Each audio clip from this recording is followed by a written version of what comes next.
So I'm going to share my presentations. Are you Yes, you able can. to see? Yes, you can do that.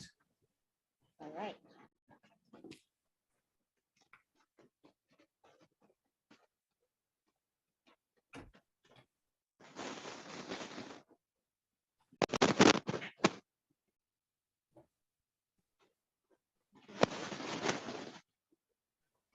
All right. So I have been introduced. I'm from Zambia, and today, of course, we're talking about capacity building, journalists, infodemic, and also how we can possibly ensure that we have to manage infodemic. My tech today is I'll be taking you on how we can actually engage ensure that we have a full participation in the community as journalists, as we are doing our work as journalists to carry out information, to gather information on any other issue to do with COVID-19, and also ensure that we gain interest in factual news. Now, to start with, we live in a fairy village. Are you able? Hello? Yeah, no, if you can amplify your voice a bit. Okay, yeah. So I'm saying that we live in a fairy village. As you can see, this is the background that we do have. And most of the times we have plain papers. We have to research in terms of the kind of information that we want to bring out to the community. And also we have to ensure that we map out information. What kind of information are we giving to the public? What kind of communities are involved? What kind of society are we dealing with? And apart from that, we also need to seek clarity on some of these issues that we do. And that means that you have already done your background work, you have information already, you have researched. You also need to map out on which parts you really need to get involved so that the people can be able to understand. When you have that clarity, we have this picture now that is showing that you have engagement of the community. You have feedback from the community themselves. You monitor the progress as a media personnel and also from the media institution. At the end of the day, you will have information that will be on an increased mode, and you'll be able to share with others. Meaning that at the end of the day, when you have that information, it is also going to be shared with others. So everything in the country is also going to be accounted for because you have ensured that it is checked, right? Now, how do we ensure that we participate and we make sure that the community participates?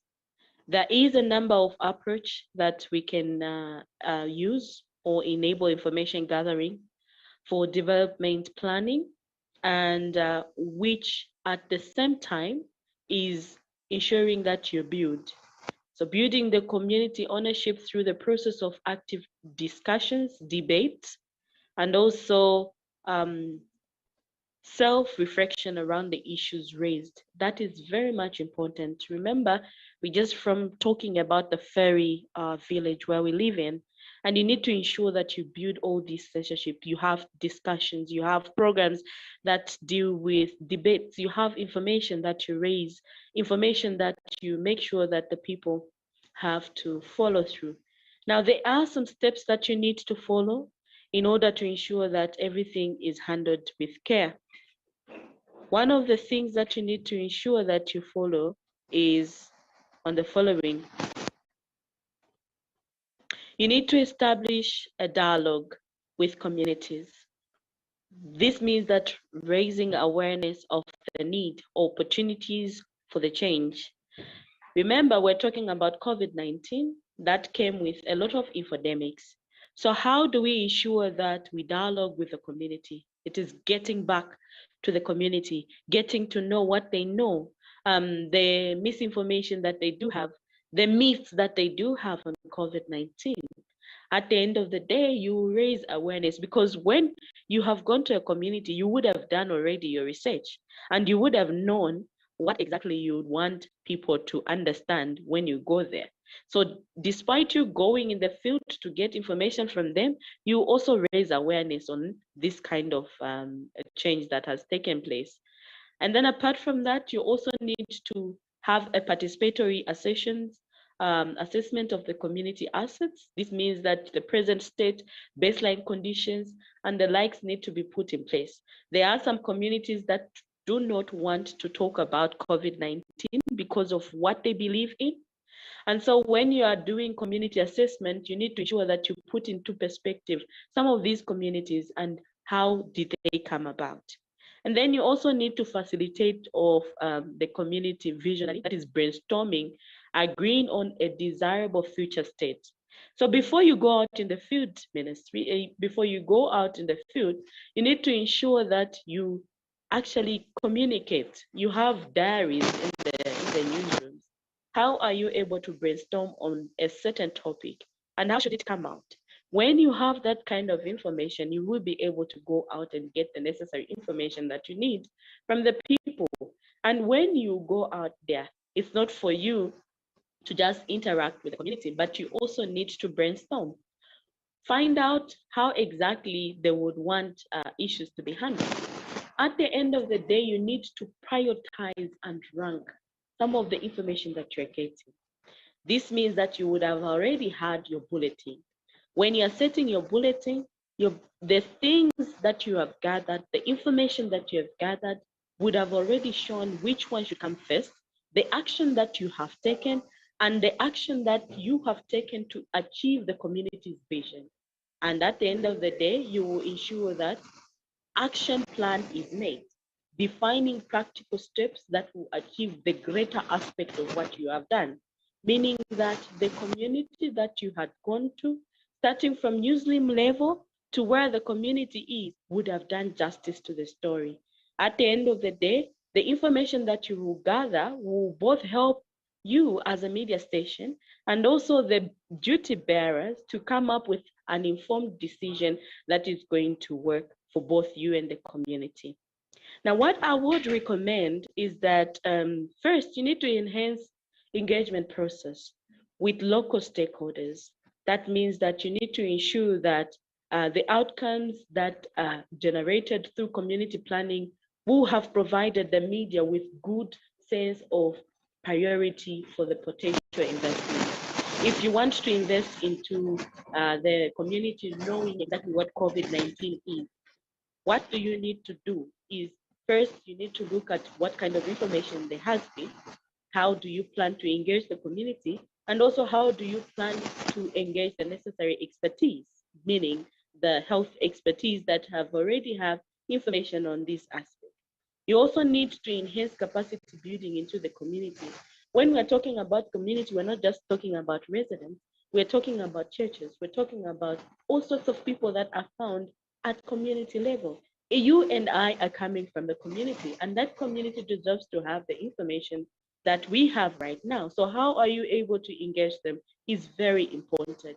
You also need to take precise roles and responsibilities. That means that you need to utilize the skills and strengths of each partner you meet in the community. So there is no community member that cannot give you information that you need. What matters is the approach. How are you able to talk with them? How are you able to convince them?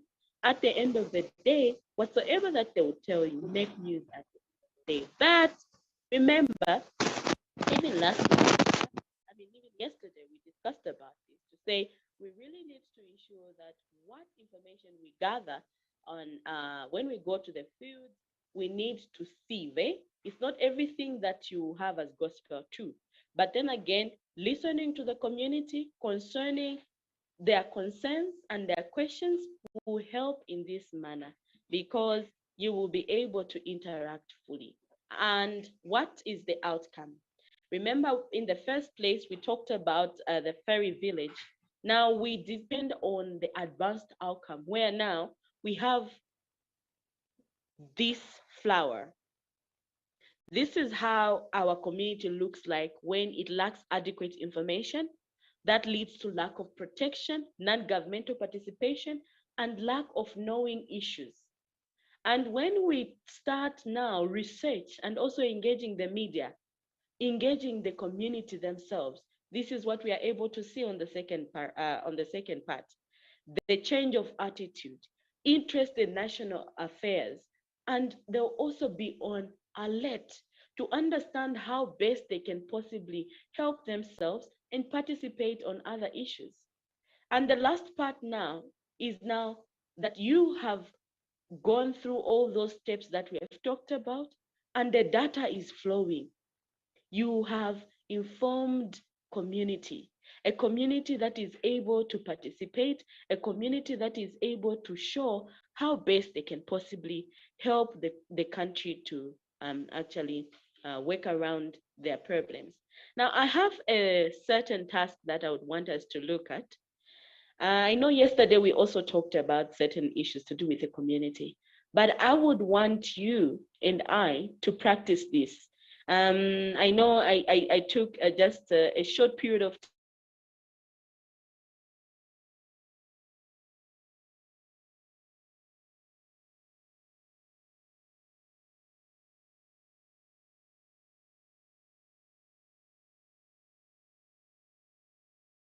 Hello, Jubio. Hello.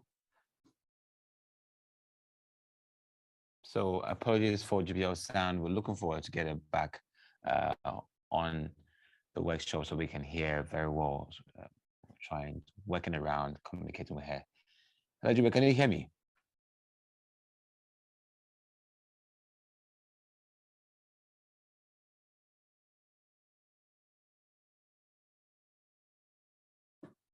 Hello, Jubio.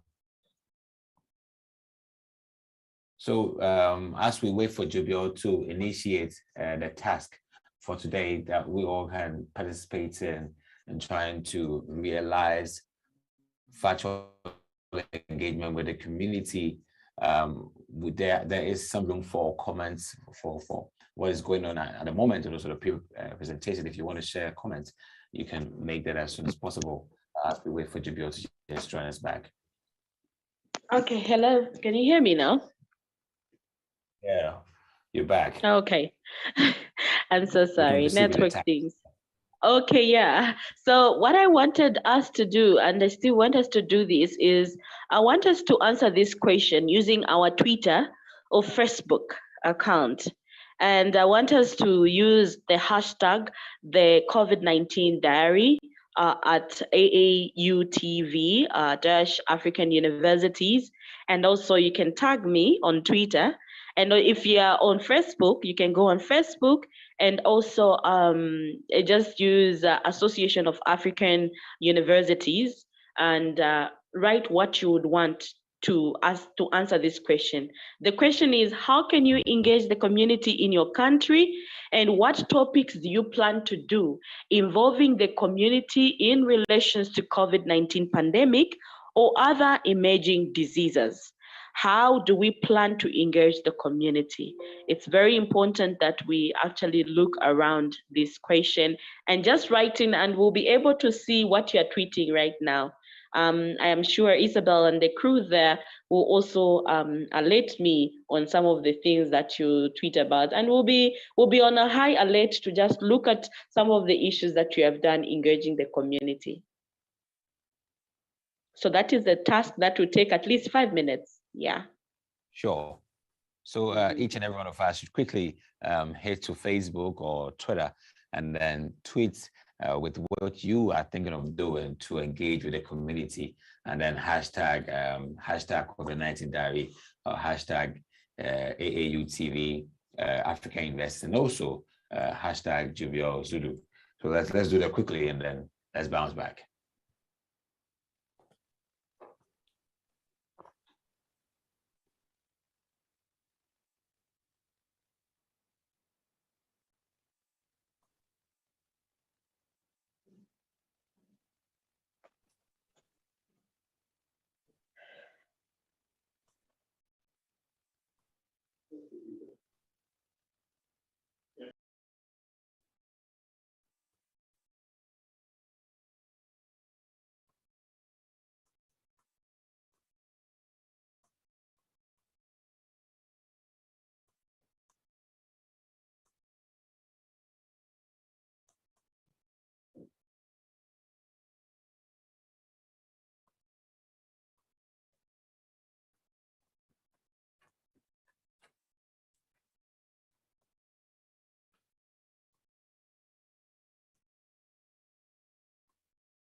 So I believe that you are almost through with your tweets and your hashtag. Don't forget to hashtag COVID-19 diary and also hashtag AAU, African Universities, and also Julio Zulu. So we can also track your tweets here.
Okay, so we believe that by now you should be through with your task, tweeting something you can do in your capacity, not beyond you, something you can do in your capacity that can help engage your community on things that really matter from your perspective, from your capacity. So by now you should be done with that, and also hashtagging the COVID-19 diary, AA African University, and also Jubio Zulu. And so I can now bounce back to Zubio. Jubio, I think they're through. So we can go ahead. Okay, that's very good then. So I think that is ending my presentation. Thank you so much for listening. I'll take any questions if there is. Great. So thanks very much for your success presentation and the activity that you've really immersed us in to share what we can do. So I think it really makes it so practical that at this moment, you should be quite resolute on what you want to do in your capacity to engage your community on things that really matter, because we're all talking about how you can engage your community on interesting factual issues that matter. So if you have questions, if you have comments that you want to make, there's enough time to make the comments now. So let's see your hand tab. If you want to make some comment, and then we'll give you the opportunity to share your comments, questions, and concerns.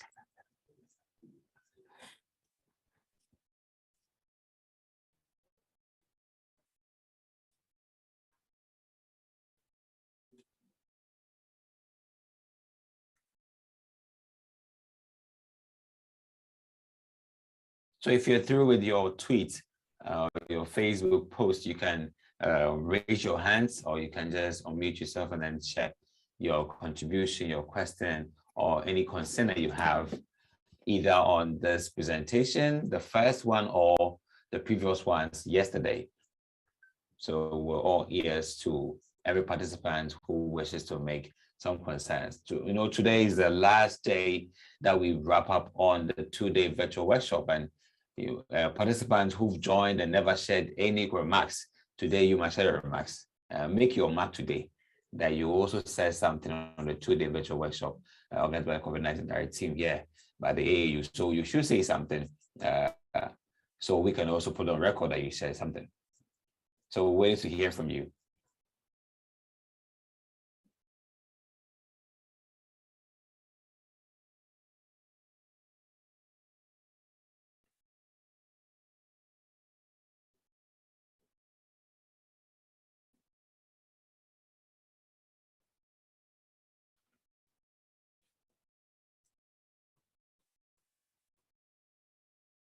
All right, so Michael, we've seen Michael's hand. Michael, please go ahead.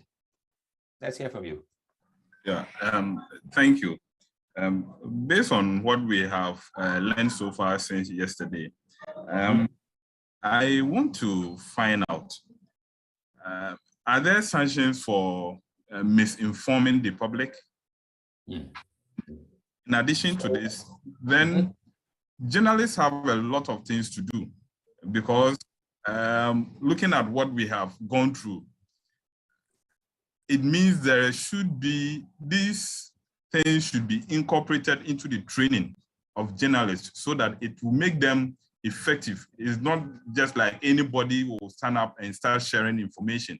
But if we know that there are consequences for doing so, then people will think twice before sharing a post or misinforming the general public, because there are consequences for those things. It could lead to death. And if we don't take care of these things, then we are disadvantaging ourselves. So that would be my comment for now, and my question, if it could be addressed. Thank you. Thanks so much, Michael. I wish we had a legal practitioner in our midst to tell if a wrong misinforming the public actually goes straight into the books as an offense. But anyway, I think Can I take that? Yes, go ahead. Okay, so I think that question is tied to one that was asked by I think it was asked by Doris earlier, whether there are punitive measures in place to prevent people from doing that. I think that the various countries may have specific ones, but in Ghana there is. Recently, famous artist Shatawale was fined 2,000 cedis for publication of false information. So I think in Ghana's book there is, but personally my challenge is that it's quite vague, and so it doesn't specifically address some of the things that you find as misinformation. I think that in Ghana it would be when it leads to panic or it's tied to deception of public officials, then they have serious action against you. But those that are that do not have far-reaching consequences, they are not on a public or national scale, I think those ones easily get out there without any punitive measure. So I think maybe it's time we can have conversations, those who are in the space of policy, maybe leading advocacies towards addressing that, knowing the difficulties or the problems allowing some of these things to go through, the problems it can cause for us. Maybe those involved in policy can start leading a crusade against it. Great. Let's hear from 0703116151. That is the name I see over here. But if you know yourself, you can just come in. Okay. Good afternoon, everyone. Good afternoon. I'm Dr. Christiana Ideri, speaking from Nigeria.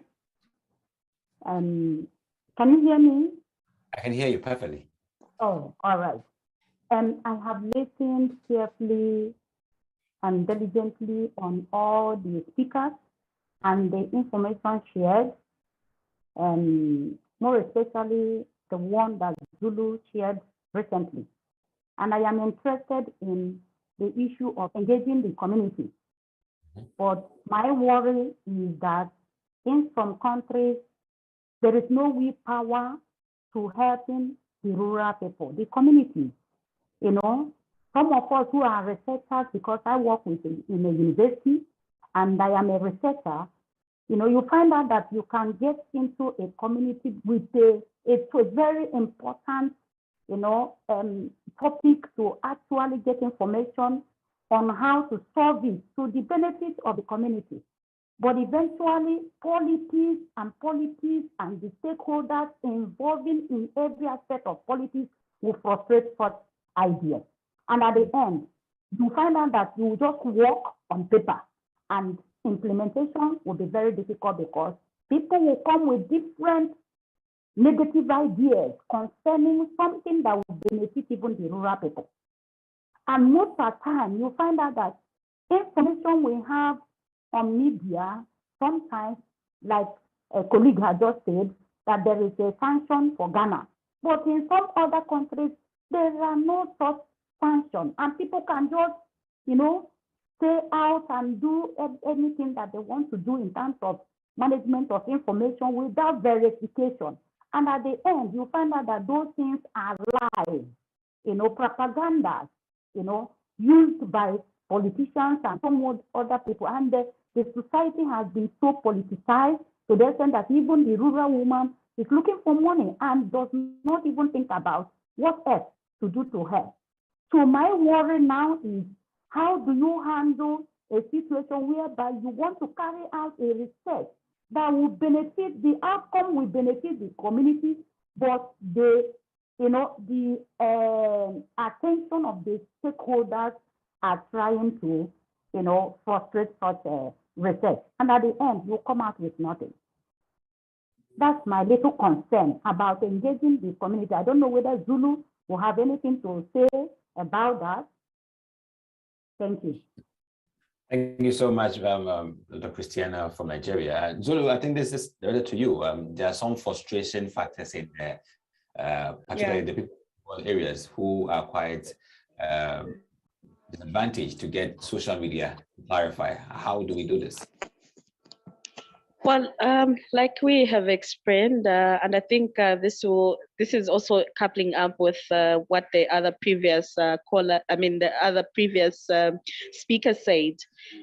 When it comes to community engagement, you're not just looking at the various people that are just around at that community, because the information that you're getting will be disseminated to all, meaning that they really have to engage. But what we also understand is that these scenarios where people need to, they're gagging you when you want to get information, and also some areas where you cannot even, it's a no-go area. It's a challenge, but I think you have to pull through using the people that really know that area.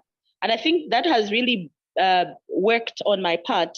When I know to say there's something or there's somewhere where I need to go and it's a no-go area, I'll need to ensure that I investigate on which people are manning that area and how far I can actually go in that area so that they're able to help me get that information. It's a real struggle, but it also needs your persistence when you are carrying out such information, especially when it comes to COVID-19 and other emerging diseases.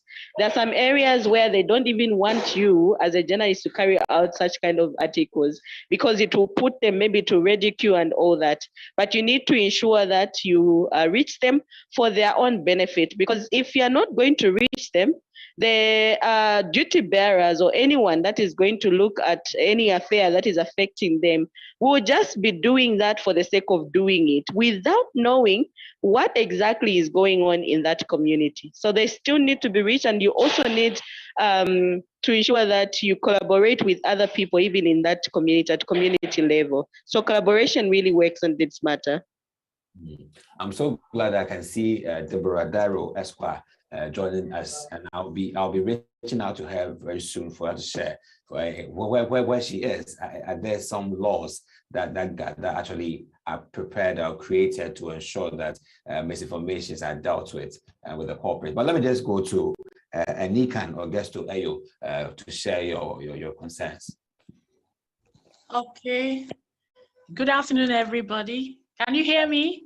Yeah, can hear you loud and clear. Yes. All right. I'm really excited to be a part of the workshop. I've listened keenly to the presentation, and the drama was also very interesting. It has a lot of information. So I listened to Jonas, and his presentation was really elucidating, because this COVID, since it started, has really, in fact, people say they suffered from information overdose, and that's the infodemic we are talking about. So much information put out there, online, offline, you get so many things that people became confused. Okay, I'm from the scientific community. I'm from Nigeria, Calabar specifically. And he talked about the scientific community and the researches. COVID was something that everyone was trying to find out the truth about. So most of the articles, most of the papers that were out were still in search, such that the paper could present this information and another one comes and counters it. So we were on a wild goose chase of sorts. But I think that review papers. Now we've come this far in COVID, and we know much more than when we started in 2020. So I think review articles can do a lot in streamlining the facts, bringing out all the information from all those papers that have been put out there and bringing us to an up-to-date information concerning the real situation of things with COVID. Because, well, you can't blame the scientists. They are researching into one little aspect and bringing out, they need to publish their findings. But as knowledge becomes available, the facts are clearer. So that's the role review articles play. They bring out all the information, all the facts that have been, in those articles that have been brought out in those articles, and then they are synthesized and we have an up-to-date information, the facts concerning the particular subject. And here we are talking about COVID. So that's that. I want to say that I really enjoyed the workshop. Thank you very much. Thank you so much. So let's hear from Nanekia. Nanekia, can you hear me? Felicia Nanekia.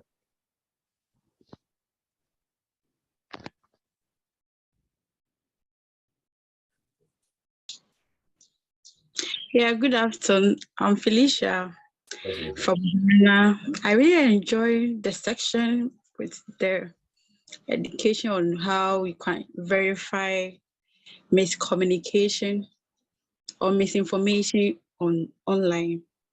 I also suggest that if we want to reduce or eradicate misinformation, then we should also target the bloggers who now then write stories on their blogs, because they mostly do this misinformation where journalists also pick such informations.